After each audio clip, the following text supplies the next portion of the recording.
Well, hello, folks out there in YouTube land. Got a very interesting show set up for you today. Yeah, we're going to talk about who's QB1 for 2026 for the Tennessee Vols, and I think I know. Yeah, we've got 4 possibilities. I know everybody thinks it's only 3. I think there's 4.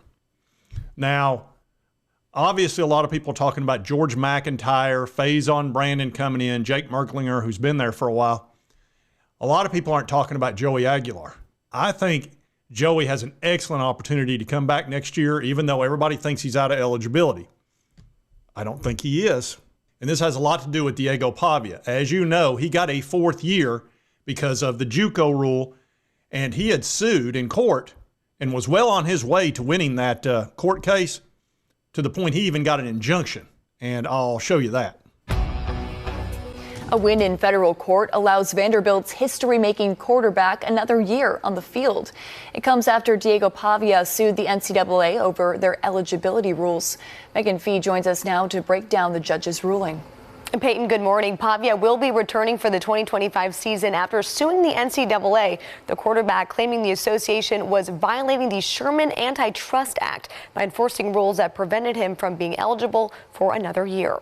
Pavia also noting in this suit he'd be losing out on $1 million worth of name, image, likeness deals if he couldn't play next season.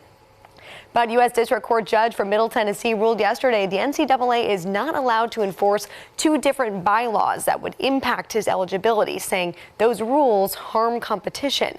Pavia was granted a preliminary injunction because the merits of that case couldn't be solved quickly, meaning Pavia can play this season at Vanderbilt or any other Division I school he may choose to play for in 2025. Yeah, and he wound up winning that appeal because the NCAA appealed the injunction. And then it went to the appeals court, and they threw it out saying it's moot because they'd already said he could play. And that's kind of where we're going to wind up with Joey Aguilar, I think. And if you've seen Joey's long history of playing football, he started out in California at a JUCO where he redshirted and then the season got canceled. So those 2 didn't count for anything. Then he went to Diablo Valley, and he played there for 2 years. But again, that's a JUCO, not Division I.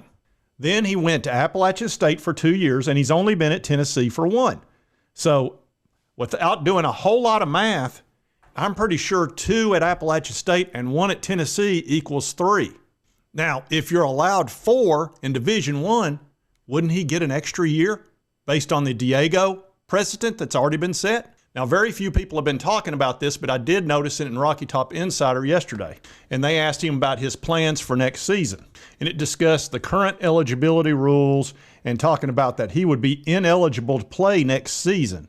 And the reason he got to play this year is because of the Diablo Valley Community College and, of course, the decision by the courts that allowed Diego to play, so he got to play an extra year. It says, however, with eligibility rulings seeming fluid at times, we've seen players such as Diego Pavia contest the rules and win additional years.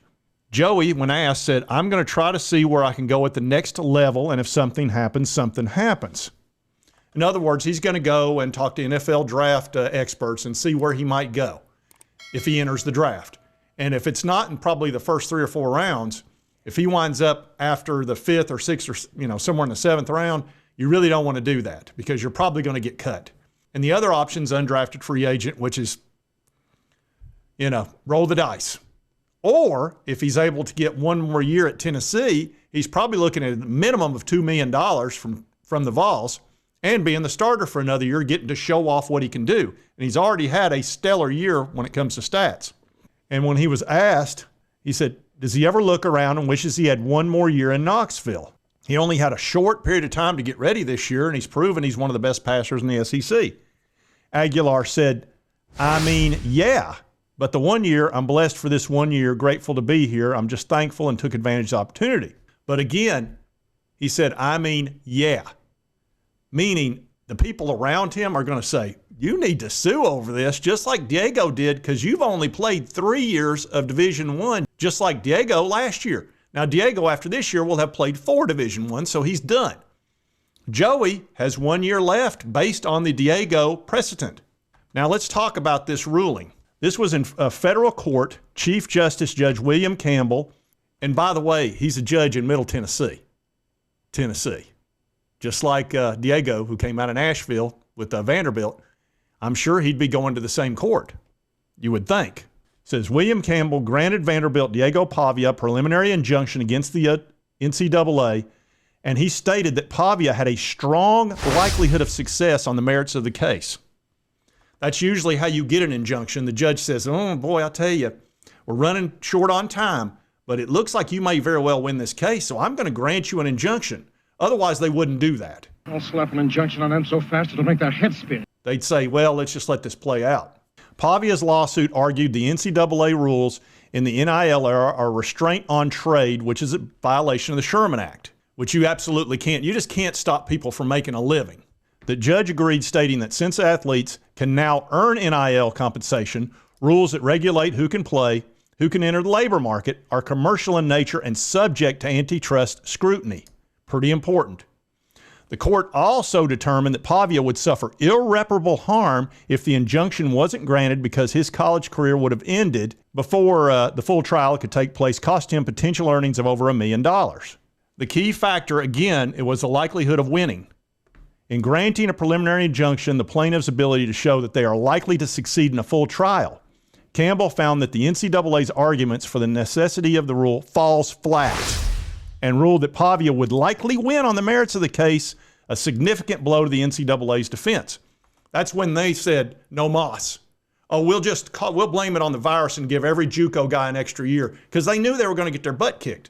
That's why they didn't want the court case to go ahead and be finished and go forward with it, because they're like, oh crap, we're going to lose this case. The judge has already told us. And as soon as we do, any JUCO guy that's out there is not going to have to count that. And there's a reason why. It's because of the Sherman Act. And it's pretty simple. So if you're Joey Aguilar, I'm going to the Middle Tennessee federal court, and I'm going to file the exact same lawsuit that Diego did. Because you already know a judge has pretty much predetermined and looked at this and said, you're probably going to win. So he could probably get an injunction pretty quick. Let's look at Joey's numbers, why you would want him to come back. All right, he's already thrown for 2,700 yards in 9 ball games, 21 touchdowns, 8 interceptions, played really well. And just to give you a comparison, these are Nico Iamaleava's stats, Mr. 5-star. 2024, he threw for 2,600 yards, 19 touchdowns, 5 interceptions.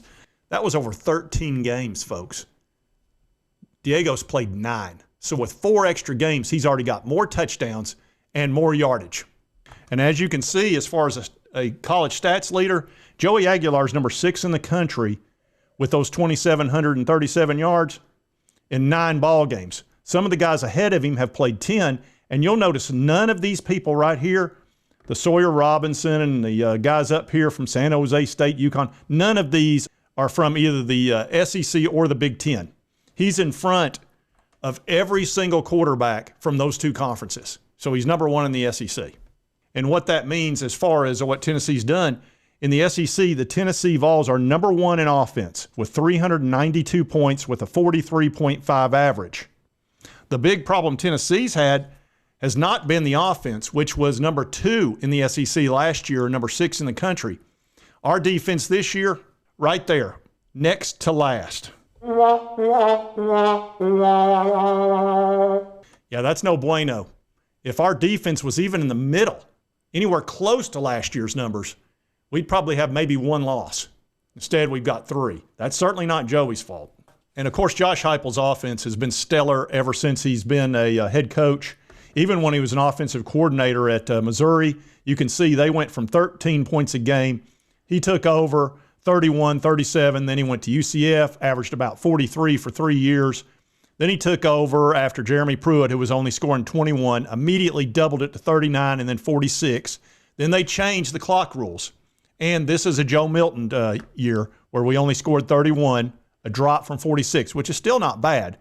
Then Nico showed up, we scored 35, and then Joey's here at 43.6, an 8-point increase from last year, which means it's right back where it's supposed to be. And that's hard to do when you match 21 and 22 on average, given the clock rules where the clock just runs all the time. No more stopping after a first down, no more stopping when you go out of bounds until the last 2 minutes.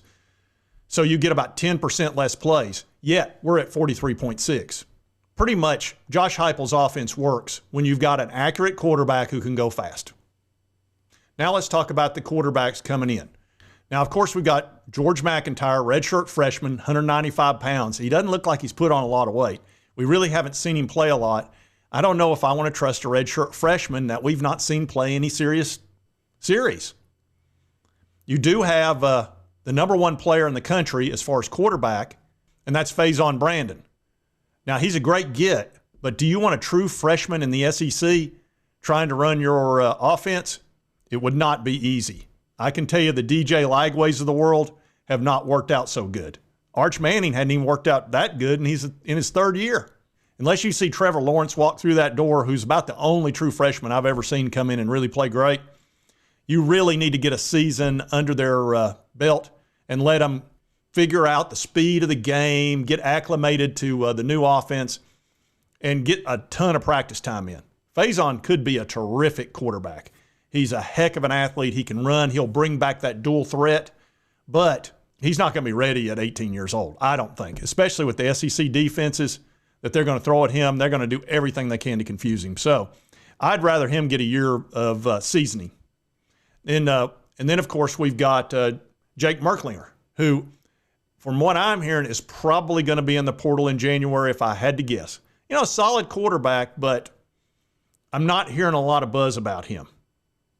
And what would be best for him is to go somewhere where he's going to get to play. And it sounds like he's probably going to be the odd man out. And that's no good for anybody. That's the thing I love about the portal. He can go to another school, get a chance to play, and not be stuck on the bench forever. And there's no penalty, no sitting out a year, none of that crap. And he can go and enjoy his college career.